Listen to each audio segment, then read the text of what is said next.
लग्नानंतर होईलच प्रेमच्या आजच्या भागाची सुरुवात होते जीवापासून. तर आता इथे जीवा झाडू मारत असतो आणि जे काल काचेचा ग्लास फुटलेला असतो तो साफ करत असतो. तर आता नंदिनी म्हणते द्या माझ्याकडे. तर आता जीवा म्हणतो नाही मीच करणार. त्या काचा आहेत सगळीकडे पसरल्या आहेत, बारीक बारीक काचा आहेत, नीट गोळ्या करावा लागेल कचरा, तुम्हाला नाही जमणार असं म्हणते नंदिनी. तर आता जीवा म्हणतो का नाही जमणार, मी जमवून दाखवेन. नंदिनी बोलून नाही करून दाखवते. जसं आहे तसं जीवा जे ठरवतो ते शेवटपर्यंत करतोच. आतापर्यंत फक्त पसारच करत आलोय, मग आता सुधारण्याची सुरुवात काचा गोळ्या करण्यापासून करतो असं म्हणत होता जीवा. पण आता नंदिनी म्हणते पण इतके सुधरू नका की मला धक्का बसेल असं म्हणते नंदिनी. आता आधीच किती धक्के बसलेत माहिती आहेत ना तुम्हाला असं म्हणते नंदिनी. द्या द्या असं म्हणते ती. तर आता नंदिनी साफ करते सगळ्या काचा आणि जीवा मात्र आता नंदिनीकडे बघत असतो.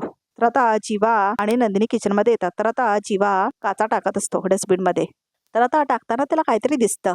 काय बघताय, कचरा टाकताय ना असं म्हणते आता नंदिनी. अहो काय करताय, कचऱ्यात हात घालताय तुम्ही असं म्हणते आता नंदिनी. तर आता जीवाला दिसतात की तिकडे दीपकचा फोटो आहे म्हणून. तर आता जीवा म्हणतो दीपक. तर आता नंदिनी म्हणते काय, यात कुणीतरी दीपकचा फोटो फाडून टाकलाय असं म्हणतो आता जीवा. तर आता ते डस्टबिन मध्ये बघतात. तर आता ते सगळे फोटोग्राफचे तुकडे आणतात आणि आपल्या खोलीमध्ये जोडतात जीवा आणि नंदिनी. आणि आता साथीदाराचा फोटो सुद्धा असतो बघा त्यात प्रेक्षक हो. जीवा अहो हा तर तोच माणूस आहे ज्याने मला किडनॅप केलं होतं असं म्हणते आता नंदिनी. पण मला एक गोष्ट कळत नाहीये, हा फोटो आपल्या घरात कुठून आला असं म्हणत होता जीवा. आणि हा असा फाडून ह्याचे तुकडे सगळे डस्टबिन मध्ये कुणी टाकले असतील असं म्हणत होता जीवा. तेवढ्यातच आता कोणीतरी नॉक करतो त्याचा दरवाजा. तर आता पार्थ आणि काव्या आलेले असतात आणि आता पार्थ म्हणतो सगळे अल्बम शोधले पण तरी माहित नाही तो साथीदार कुठे आहे असं म्हणत होता पार्थ. तो इथे आहे असं म्हणत होता जीवा आणि दाखवतो आता तो फोटो पार्थ आणि काव्याला. तर आता काव्या आणि पार्थला धक्का बसतो. हा माणूस असं म्हणत होता पार्थ, हाच माणूस तर दीपकचा साथीदार आहे असं म्हणते आता नंदिनी, ज्याने दीपकच्या मदतीने मला किडनॅप केलं होतं असं म्हणते आता नंदिनी. तर आता पार्थ आणि काव्या एकमेकांकडे बघतात. तर आता पार्थ म्हणतो काय, तर आता काव्या पण म्हणते काय दादा वहिनी असं म्हणून आलं असतो ना सँडी. तर आठवतं ते ना आता सँडी कसा हॉस्पिटलमध्ये भेटलेला असतो ते. काय झालं असं म्हणते आता नंदिनी, तुम्ही दोघे इतका धक्का लागलास का काय रिॲक्ट करताय असं म्हणते आता नंदिनी. अगं ताई आम्ही दोघेही ओळखतो या माणसाला असं म्हणते आता काव्या. पालघरवरून येत असताना ह्याच बायकोला मदत केलं होतं आम्ही. घरी आल्यावर गोंधळ होता त्यामुळे सांगायचं राहून गेलं. आणि हो ह्याच्याबरोबर तुझ्या आश्रमामधल्या रेखाताई त्या पण होत्या आणि तो त्यांचाच भाऊ आहे असं म्हणते आता काव्या. याचीच बायको प्रेग्नेंट होती असं म्हणतो आता पार्थ. आणि आता पार्थ सगळं सांगतो कसं रेखाताई त्यांना थांबवलेली असते आणि कसं त्या प्रेग्नेंट बाईला ते हॉस्पिटलमध्ये घेऊन गेलेले असते. सगळं आता पार्थ सांगत असतो बघा प्रेक्षक हो नंदिनी आणि जीवाला. आणि कसं सँडी त्यांना भेटलेला असतो तिथे हे सगळं तो त्यांना सांगत असतो आता जीवाने नंदिनीला. म्हणजे हा दीपकचा साथीदार रेखाताईंचा भाऊ आहे असं म्हणते आता नंदिनी. तर आता काव्या म्हणते हो अहो जीवा याचाच बाळ पेटीत आहे काचेत, आपण त्याच्याच बाळासाठी तर आता प्रार्थना करत होतो असं म्हणते आता नंदिनी जीवाला. दादा हॉस्पिटलचं नाव काय असं म्हणत होता जीवा. तर सिटी हॉस्पिटल असं म्हणतो आता पार्थ. आता हाच आपल्याला वसुहत्याच्या विरोधातला पुरावा देईल असं म्हणते आता काव्या. वाईटाचा अंत आता सुरू झालाय असं म्हणते आता काव्या. चला मी कपडे चेंज करून येतो असं म्हणतो आता पार्थ. तर आता पार्थ काव्या जीवा आणि नंदिनी खोलीच्या बाहेर पडतात.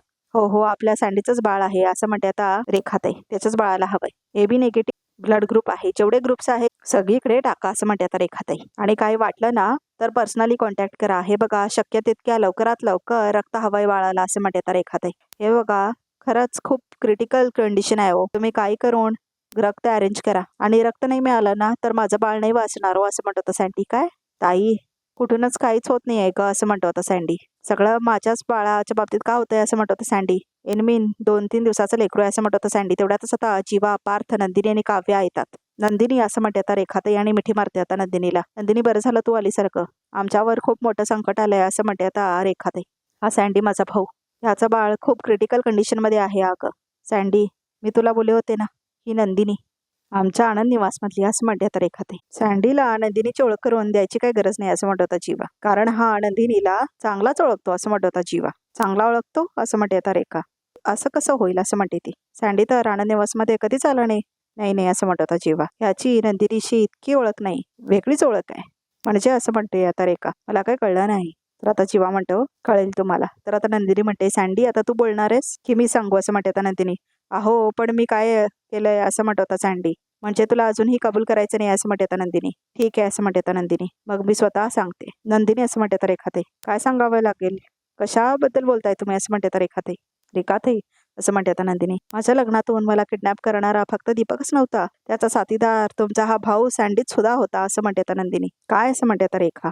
या दोघांनी मिळून मला लग्नातून किडनॅप केलंय असं म्हणते आता नंदिनी. तर आता सँडीचा चेहराच पडतो. तर आता रेखा म्हणते, नंदिनी अगं हे काय बोलतेस तू, खोटं वाटतंय ना असं म्हणतो आता पार्थ. आता जे काय घडेल ते तूच सांगशील सगळ्यांना असं म्हणतो आता पार्थ. बोल असं म्हणतो तो सँडीला. तूच दीपकचा साथीदार आहेस ना असं म्हणतो आता पार्थ. अहो मी ते ते ते असं म्हणतो आता सँडी. तू इतका घाबरलायस का, तुझी बोबडी का वळली आहे असं म्हणते आता रेखा. ह्याचा अर्थ तू दीपक सोबत मिळून नंदिनीला किडनॅप केलं होतंस का असं म्हणते आता रेखा. आणि आता ती थोबाडीत मारते सँडीच्या. त्यांनीच दीपक सोबत मिळून तू हे घाण कृत्य केलंस का, वागलास असा, कुठून तुला सुचली ही दुर्बुद्धी, बोल ना असं म्हणते आता रेखा. आणि मारायला लागते आता ती सँडीला. रेखा ताई शांत व्हा जरा, शांत व्हा, आवरा स्वतःला असं म्हणते आता नंदिनी. नंदिनी कसा आवरू मी स्वतःला सांग ना. अगं आनंद निवास मधल्या प्रत्येक माणसाच्या आयुष्यात आनंद वाटण्याचा काम केलं असतो. आमचे संसार नीट व्हावे म्हणून कायम नेहमी मदतीचा हात दिला असतो. आणि आज मला कळतंय की माझ्याच भावाने तुझा संसार होण्यापूर्वीच उद्ध्वस्त केला. सांग ना, नीच का वागलास तू, का केलास असं सांग ना असं म्हणून मार मारते आता रेखाताई त्या सँडीला. अरे आज मला लाज वाटते की तू माझा भाऊ आहेस ताई, प्लीज असं म्हणतो सँडी. प्लीज असं बोलू नकोस ग असं म्हणतो सँडी आणि पाया पडतो तिच्या. अगं माझा नाईलाज होता ग असं म्हणतो सँडी. मला पैशांची गरज होती. माझ्या बायकोला 5वा महिना चालू झाला होता. सोनोग्राफीसाठी पैसे पाहिजे होते, म्हणून म्हणून गरजेपोटी मला त्याची साथ द्यावी लागली असं म्हणतो सँडी. मला मला खरंच माफ करा असं म्हणतो सँडी. चुकलंय माझं, माफ करा ना असं म्हणतो आता सँडी. तर आता रडायला लागते रेखा. सँडी तू दीपक बरोबर मिळून जे काही केलंस त्याच्यामुळे आमची आयुष्य उद्ध्वस्त झालीच आहेत. पण आता जे झालंय ते आम्ही बदलू शकत नाही. पण तू केलेल्या चुकीचं प्रायश्चित करायची तुला आम्ही एक संधी देऊ शकतो. संधी असं म्हणतो होता सँडी. म्हणजे असं म्हणतो तो, माझ्या ताईवर जे आरोप झालेत ना, आणि तुला जे गिल्ट आहे की तुझ्यामुळे लोकांना त्रास झालाय, ती गिल्टही तू कमी करू शकतोस. बोल असं म्हणते आता काव्या. करशील मदत मदत असं म्हणते आता सँडी. हो असं म्हणतो होता जीवा. तर आता जीवा सगळं सांगतो त्याला काय काय घडलेलं असतंय ते. आता ऑडिओ दाखवलं नाही बघा इथे प्रेक्षक हो. तर आता जीवा सगळं समजवतोय सँडीला काय काय झालं ते म्हणून. हे बघ सँडी, तू एकटाच असा आहेस तो बसवत्या आणि दीपकच्या विरोधात साथ आणि आम्हाला साक्ष देऊ शकतोस. आमची साथ देशील का असं म्हणतो होता पार्थ. तर आता सँडीला आठवतं दीपकने कशी त्याला धमकी दिलेली असते की तू तडीपार व्हायचं नाही तर तुला बाबा म्हणायला तुझा बाळ देखील राहणार नाही, लक्षात ठेव असं म्हटलेलं असतो ना दीपक. त्याला आठवतं आता. सांग ना असं म्हणत होता पार्थ. देशील साथ. नाही नाही मी काय साक्ष वगैरे देणार नाही असं म्हणत होता सँडी. काय प्रॉब्लेम आहे असं म्हणत होता जीवा. ते मी तुम्हाला नाही सांगू शकत, पण मी तुमची साथ देणार नाही असं म्हणत होता सँडी. इतक्या वेळ तुला शांततेत प्रेमाने सांगतोय, कळत नाही आहे का. माझ्याकडे दुसरी पद्धत सुद्धा आहे घरच्यांसमोर खरं खोटं करायची, हा असं म्हणत होता पार्थ. नाहीतर पोलीस कोठडी आहेच, बोल काय करायचं. हे बघा तुम्ही माझ्या बरोबर अशी जबरदस्ती नाही करू शकत असं म्हणत सँडी. आणि आता इथे पार्थने मात्र कॉलर पकडलेली असते सँडीची. तर आता जीवा आणि पार्थ मारायला लागतात सँडीला. तर आता काव्या म्हणते काय चाललंय ही सिच्युएशन आपण कामली हँडल करायची, चिडचिड करून काय होणार आहे असं म्हणते त्या काव्या. करा पेशंटली तुमच्या पद्धतीने करा असं म्हणत होता पार्थ. तुला त्रास द्यायला किंवा तुला जबरदस्ती करायला आम्ही नाही आलेलो आहोत असं म्हणते त्या नंदिनी. पण प्लीज प्लीज तू जरा समजून घे असं म्हणते त्या नंदिनी. हा माझ्या स्वाभिमानाचा प्रश्न आहे असं म्हणते त्या नंदिनी. आणि एकदा का माझा स्वाभिमान चुकला तर मला नजर वर करून सुद्धा बघता येणार नाही असं म्हणते त्या Nandini. Please please me request करते तुला, तू रेखाताईंचा भाऊ आहेस ना, मी तुला काहीही होऊ देणार नाही, मी शब्द देते तुला असं म्हणते तर नंदिनी. अहो मी हात जोडतो तुमच्या समोर, मला प्लीज यात ओढू नका.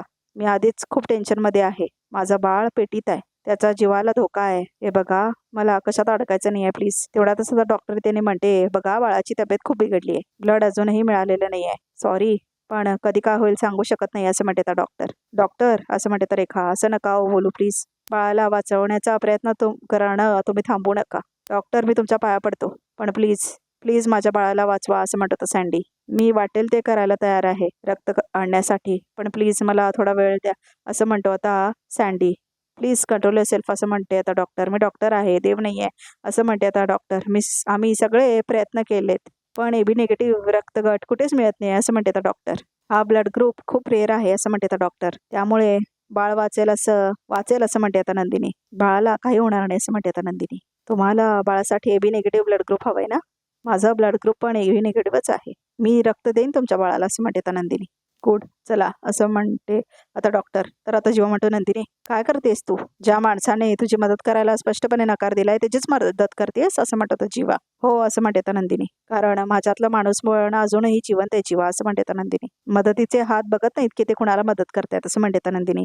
शेवटी अडलेल्या बाईला आणि नडलेल्या माणसाला कायम मदत करावी असं म्हणते तर नंदिनी. काही होणार नाही तुमच्या बाळाला असं म्हणते तर नंदिनी. काळजी करू नका. तर आता नंदिनी जाते आत डॉक्टर सोबत ब्लड द्यायला. तर आता नंदिनीचं ब्लड घेतात ते.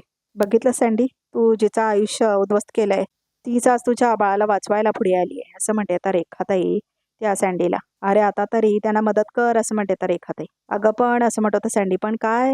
अरे लाज विकल्यासारखं काय वागतोयस असं म्हणते तर रेखाताई. तू जर माझा ऐकणार नसशील ना तर मी स्वतः तुला पोलिसात देईन असं म्हणते तर रेखाताई. प्लीज तुम्ही शांत व्हा असं म्हणते तर काव्या. हे बघ सँडी असं म्हणते तर काव्या, माझ्या नंदिनीताईने तुला मदत केली म्हणून तू आम्हाला मदत कर असं मी नाही म्हणणार तुला, पण ती तुझीच बहीण आहे म्हणून समजून करणं असं म्हणते तर काव्या. जीव आहे रे तिच्यावर आमचा. सासर आणि माहेर दोन्ही घरं अगदी आनंदाने सांभाळते ती. आमचं लग्न झाल्यापासून माझ्या सासू सासऱ्यांना मी काका काकू असं हाक मारते, पण नंदिनी ताई त्यांना आई बाबा अशी हाक मारते. नुसतं हाक मारत नाही, ती त्यांना आई बाबा मानते असं रडून रडून काव्या सांगत असते बघा प्रेक्षक हो सँडीला. आणि आज त्याच आमच्या सासऱ्याने तिला बजावून सांगितलं की इथून पुढे मला बाबा अशी हाक मारायची नाही. आमच्या सासूबाईच्या आईसारख्या आहेत, त्यांच्या रूममध्ये जायला बंदी घातली आहे असं म्हणते आता काव्या. प्लीज हे बघ, आता तुझी ताई जशी तुझ्यासाठी आणि तुझ्या बाळासाठी झटती ना तशीच माझी ताई पण खूप झटती आहे रे आमच्यासाठी. तर आता जीवा रडायला लागतो. खूप केलंय तिने आमच्यासाठी असं म्हणते तर काव्याने. ती पण रडायला लागते. ती ना तिच्या बोलण्यामुळे कधीच समोरच्या माणसाचं मन दुखवलं जाऊ नये ह्याच्याच प्रयत्नात असते. नुसता विचार करत नाही तशी ती वागते असं म्हणते त्या काव्या. आणि त्या गोष्टी ती अंमलात आणते. तुम्ही ताईला किडनॅप केल्यामुळे चुकीच्या पद्धतीने आणि चुकीच्या परिस्थितीत आमचे लग्न झाले असं म्हणते त्या काव्या.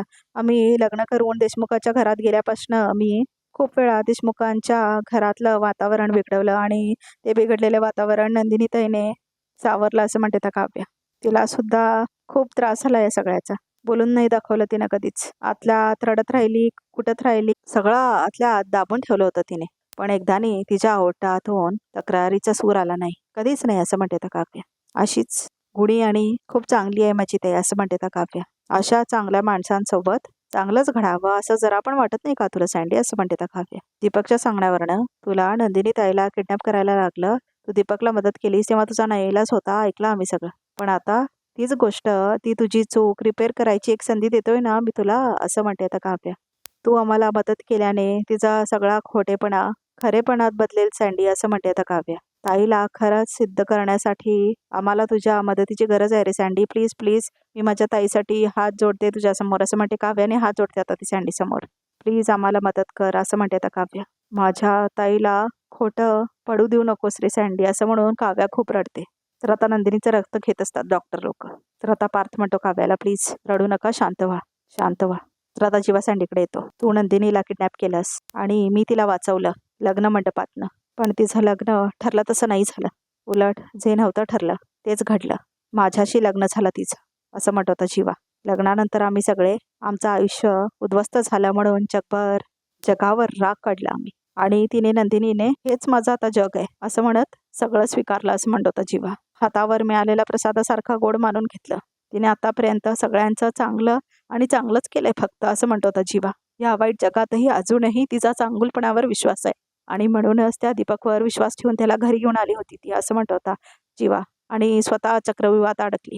हे बघ, मी तिला असं नाही बघू शकत. तू आमची शेवटची आशा आहेस असं म्हणत होता जीवा. तू जर घरी येऊन सगळं कबूल केलंस ना तरच सगळं नीट होईल असं म्हणत होता जीवा. तर आजचा भाग इथे संपतो. तर बघूया तर रिकामध्ये काय आहे ते. विक्रम, अरे मी बांधलेली राखी सैल झाली की असं म्हणते आता बसवत त्या विक्रमला. तर आता तेवढ्याच नंदिनी येते आणि म्हणते, खोट्यापणाच्या धाग्याने अजून किती बांधून ठेवणार आहे तुम्ही बाबांना असं म्हणते तर नंदिनी. आता जे काय खरं असेल ना ते बोल एकदाचा आणि संपवय सगळं असं म्हणते तर बसवत त्या. खरं काय ते सांगायला आलोत आम्ही सगळे असं म्हणते तर नंदिनीचा तेवढ्यातच सांडे येतो घरात. आणि आता रिकॅप सुद्धा इथेच संपतो. तर प्रेक्षक चॅनलला नक्की सबस्क्राईब करा.